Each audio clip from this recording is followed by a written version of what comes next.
What is going on today, guys? We're going to make a video talking about the beta. I hope you guys are playing some Battlefield Hardline beta.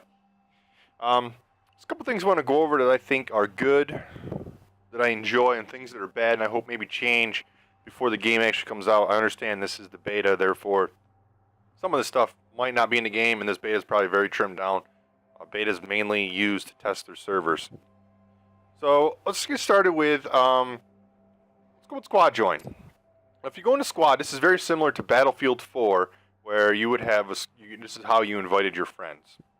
I really hope this changes from now until when the game comes out. The game promotes a very large group of people or parties. You can play 32 on 32 in this game. So it promotes large parties. Not that everybody has 31 of their other friends to play with, but it would be nice to be able to invite. If you click a new squad, it'll come up creating squad. You can only invite 4 other people. So you can have 5 people total. Now, for a game that promotes large parties, you can vote or bring in as many as, I believe, 9 as a max in Call of Duty. So I'd like to see this change as to where you can invite more than 4 of your friends, or some type of way to implement a party system where you can bring people in without having to because if you do back out of a match, you got to remake the party, and that's kind of frustrating. So I hope this does change, because that would be something that's cool. I don't always have a ton of people on that I play with. However, if I did, and I wanted to, say I had 3 or 4 people, if you wanted to break those up into separate squads but still be in the same party, I'd really like to see that happen. That'd be really unique to the game. That'd be awesome to have, and still be able to communicate. And it would spread out, you being able to spawn on other people. So I hope that does change when the game does drop. Moving forward, we have, let's talk about under customize. The creative class in this game is, in my opinion, 100 times better than Battlefield 4. You have 4 class sets. You have mechanic, you have operator, enforcer, and professional. Basically a sniper. This is a guy that runs mostly shotguns, a submachine gun, and an assault rifle. Now in Battlefield 4, you could only have 1 loadout per class. I think you had like 4 or 5 loadouts if I remember correctly. In this, which is really cool, you can have per class set, you can have up to 5 loadouts, which is awesome. You can still change your loadouts mid-game. I believe you can also buy weapons mid-game. We'll get to that in a minute. I knew this is a great feature because I have played multiple game modes in the beta, and some of them require different gadgets from others that I like to run. So being able to have multiple classes is something that I think is pretty cool. The biggest thing that got brought to this game, which it adds an addictive factor, is the money. If you look in the bottom right-hand corner, it says cash to spend.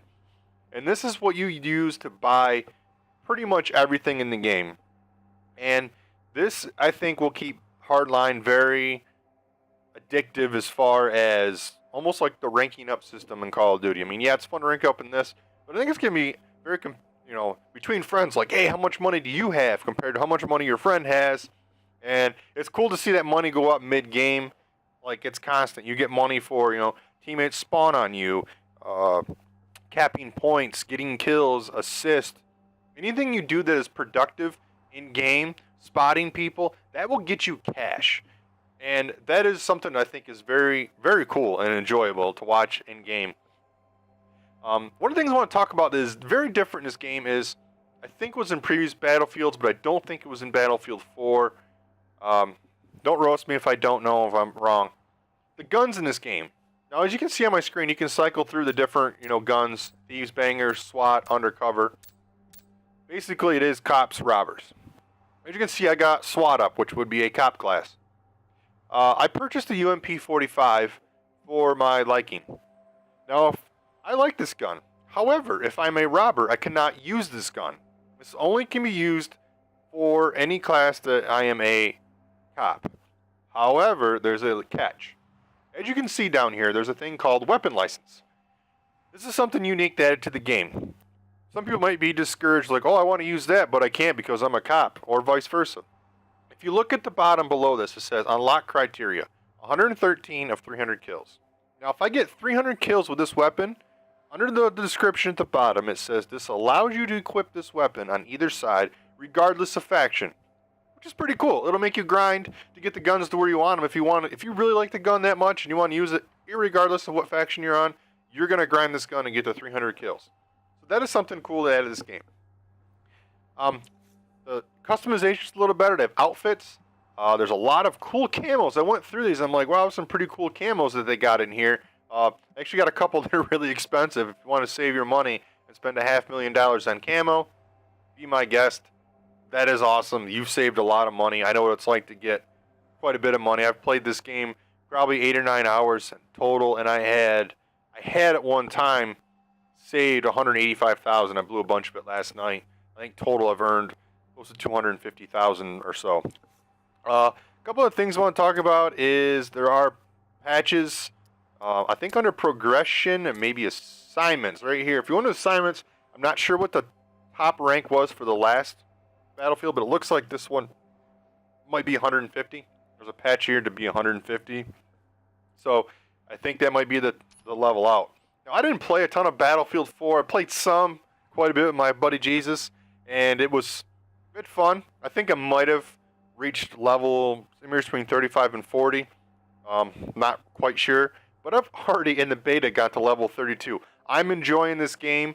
The beta allows you 3 different game modes. Heist, which is you're either cops or robbers, and you have to get into the vault. You have to, if you're the robbers, get into the vault and take the money to a drop point. If you're the robbers, you basically have to stop them. And there's a ticket system involved if you're familiar with Battlefield. Conquest Large is basically Conquest. There are some vehicles. The only air vehicles there are is a helicopter or 2. Mostly ground vehicles, which I liked. I thought some of the air support was just overwhelming in Battlefield. You had multiple flags, and nobody hopping flags because everyone's driving around, flying around. So that was pretty cool. Hotwire is interesting to play. I had a buddy describe this the best way is, he goes, wow, this is like boosting. This is basically Conquest on wheels. You will have 5 cars on the map, and your team will get points if you're in those cars and driving them at top speed around the map. And if you're in the car, whether you're driving or not, you will get points, you will get cash. I literally finished top of a leaderboard yesterday playing Hotwire, and I hopped in a car about 30 seconds into the game and just drove a circle around the map, and I finished top of the leaderboard and I had 0 kills. So this game's fun to play. I've discovered that playing this from the air is actually a ton of fun. If you have somebody that knows how to fly a helicopter, that has been a blast. So hope you guys enjoy this video. I hope you guys are enjoying the beta. Leave a like, leave a comment below. Let me know what you think of the new beta if you did play it and if you plan on getting it. That's it for today, guys, and hope to see you online playing some